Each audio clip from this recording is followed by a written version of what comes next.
Hello and welcome back. We are on lesson 307, which says conflicting wishes cannot be my will. It says that's what happens when part of you wants love and part of you listens to fear. Your true self, the Christ in you, only wants love, peace, and truth. But the ego tries to mix in things like control, judgment, or worry. That creates the feeling of being torn, but it's not real conflict, just confusion. I love it here. It says you can't truly want peace and also want to be right. You can't want love and also want to protect yourself from being hurt. You can't want freedom and still cling to fear. The real you only wants what God wants, love and peace. When you stop entertaining the ego's competing wishes, you return to that stillness. That's so powerful. Again, it's like you think you know what you want, but that's just the ego creating stories, right? And I just love that it says you can't want love and also want to protect yourself. It's that thing that keeps coming back to in most lessons. You cannot serve two masters, right? You're either choosing love or fear. Cannot have one foot in one and one foot in the other.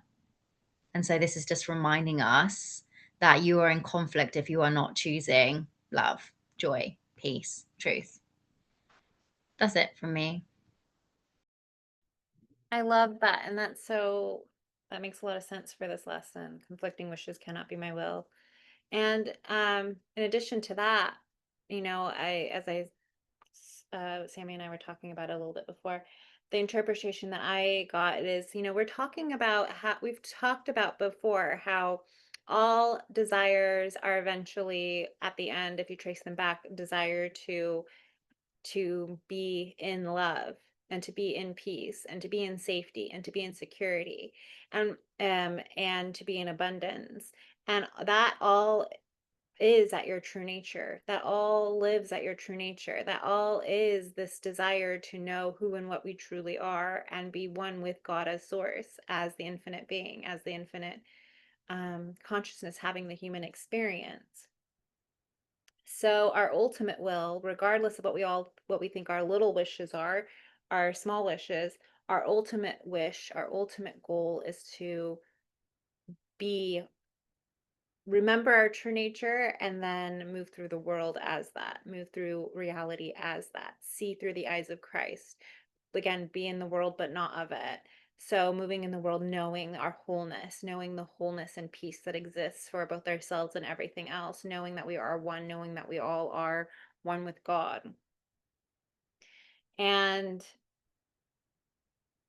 so any other wishes cannot be our true will. That is our only true will. So I love Sammy's interpretation, and I think that that is absolutely accurate and definitely what this is pointing to. And this is just they're just and this is just another layer to it. Um Yeah, just like Sammy said, conflict cannot come when we know we cannot both be in like ego, grievance and hate and control and and all those other things that create conflict. And conflict cannot come when we are truly in peace, when we are truly in a state that we know our true nature, when we are truly in recognition of our oneness with God and knowing that God's will is our own. So the prayer, God, your will is mine and only that. There is no other will for me to have. Let me not try to make another will, for it is senseless and will cause me pain. Your will alone can bring me happiness, and only yours exists. If I would have what only you can give, I must accept your will for me and enter into peace where conflict is impossible. Your child is one with you in being and in will, and nothing contradicts the holy truth that I remain as you created me. Again, I'm going to repeat that last part. Nothing contradicts the holy truth that I remain as you created me. Remember, we remain as God created us. We are not a body, we are free. Sammy? I love that. We are not a body, we are free. Thank you so much, and we will see you all tomorrow.